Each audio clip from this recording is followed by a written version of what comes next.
and this is the astrological forecast for Sagittarius for 2023. Sag, I wouldn't say you're a slippery customers. You're not slippery, but you're flexible. You're adaptable. You go with the flow, and sometimes you flow with a go. And somehow you always seem to come out of it smiling. And as far as 2023 goes, the majority of you,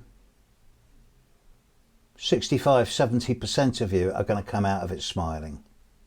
Some of you are not. So let's have a look. What's going on? Firstly, the annual Sagittarian new moon will be on the 12th of December. It's okay. It should be a fairly light one. Don't see a big problem with that. The full moon, did I say new moon? The new moon's on the 12th of December.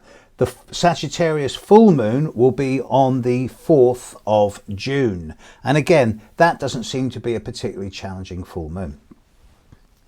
Mercury is going to do its retrograde thing in Sagittarius. Is it? Yes, it is going to do its retrograde thing in Sagittarius. Mercury is going to move into Sagittarius on the 10th of November. It's then going to leave and move into Capricorn on the 1st of December, and then it's going to go retrograde.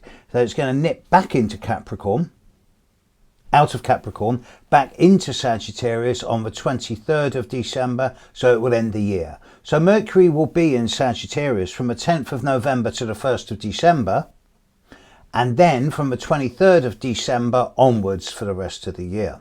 And we'll come back to that second group of dates in a bit. Venus will end the year in Sagittarius.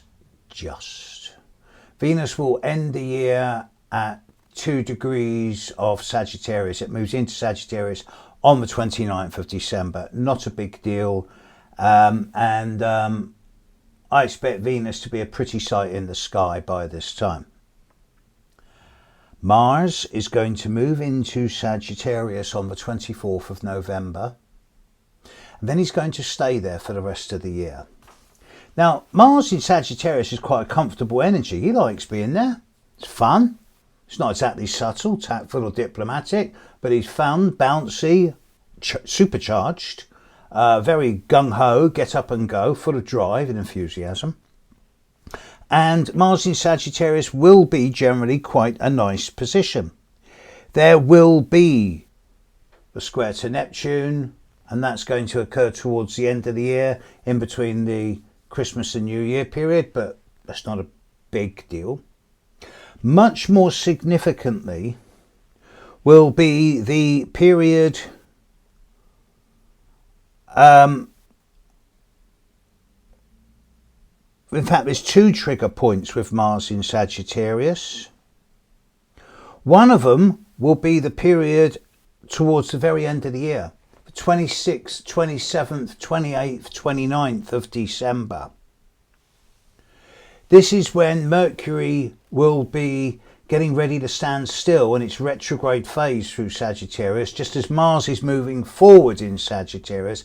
So there will be a Mercury-Mars conjunction in Sagittarius in the last few days of December. Now, in itself, this isn't a bad thing, but it's not. Mercury doesn't like being in Sag because Mercury deals with the fine details and Sagittarius sees the big picture. Mars and Mercury are fairly good friends, but they're not together subtle or tactful. So there's going to be a fair element of shooting from the lip and of saying or doing things that you might later regret. And this is going to be particularly impactful on the lives of those of you born around the 15th, 16th, 17th, 18th of December. So if you're one of these people, 15th to the 18th, be aware that in the last week of the year, Mr. or Miss Tactful is not in residence. So think before you speak. Pluto is in Capricorn, the next door sign to you, not touching you. And Uranus in Taurus also is not having any effect upon you.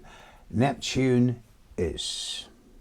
Neptune is definitely going to be impacting on the lives of quite a few of you. Now, over this last year or two, Neptune's been really hammering those of you born around the 14th, 15th, 16th of December. It's been a nebulous, confusing time full of weariness and fatigue and lots of misunderstandings and miscommunications. This will conclude as we get into February, March of this year, and you'll all breathe a big sigh of relief. But then Neptune's going to move on, and in 2023, Neptune's going to particularly impact on the lives of those of you born around the 17th, 18th, 19th of December.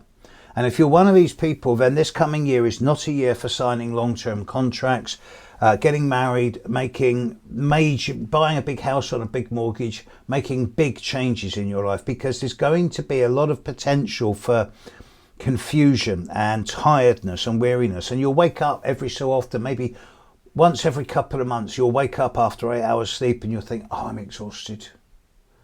So you'll phone up work and you say, I can't come in today, I'm sick. And then you go back to bed after a hot bath, at which point you feel so much better the next day.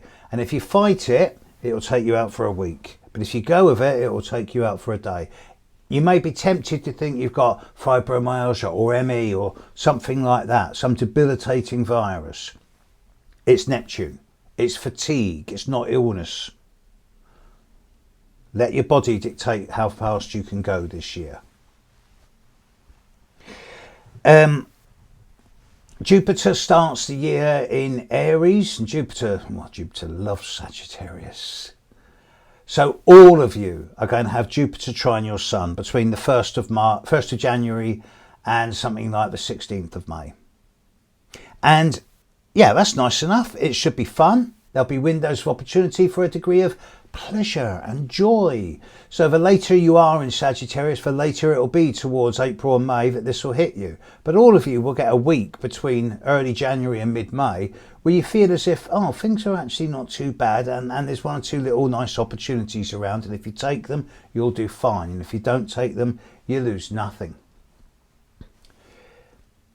Saturn starts the year in Aquarius, which you're quite comfortable with. And briefly, for the first 9 or 10 weeks of the year, those of you born from the 15th of December onwards, through to say the 21st, 22nd of December, if you're born in the last week of Sagittarius, then the first 9 or 10 weeks of the year, excellent time for you in terms of finishing things off, bringing things to successful conclusions, signing off on things, clearing your inbox, clearing your desk. Great time to be concluding things successfully. From mid-March onwards, Saturn will square the Sun of all Sagittarians born in November. So if you're a November Sag, the time from mid-March onwards is not going to be a bundle of fun. It's going to be a time of either, and this is up to you, either gravity, pressure, stress, blockage, circumstances outside your control, holding you back, limiting and restricting you. And that's if you do what 90% of the rest of the world will do, which will be feeling sorry for yourself and complain about how hard you're working, how unappreciated you feel, and why does nobody care. Or you can do what the other 10% of the world will do, which is those that know their astrology, which will go, right, Saturn's in town, 9 months, bloody hard work. No shortcuts, do everything the hard way, 3 steps forward, 2 steps back, establish, consolidate, and then 3 steps forward, 2 steps back, establish, consolidate. You do this, if you're a November Sagittarian, then not only will you do a lot of weeding and pruning and clearing away the old baggage, but you'll also put in place roots and foundations which could then set you up for the long-term future. It will be hard work, but only hard work. And it can be hard work in terms of problems, challenges and difficulties, or it can be hard work in terms of efficiency, effort and effectiveness. 2 particular times to look out for.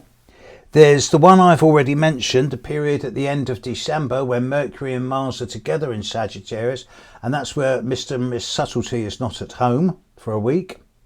There's also the period around the full moon in Sagittarius on the full moon in Gemini, on the 27th of November, when the Sun and Mars will be together opposite the moon. And again, a bit more rushes of blood to the head, accident prone, clumsy than normal. So forewarned is forearmed. But for most of you, yeah, it's not that bad a year. You'll do what you always do. You'll smile your way through the bumps, bangs and bruises, and you'll be Teflon coated. Have a great year.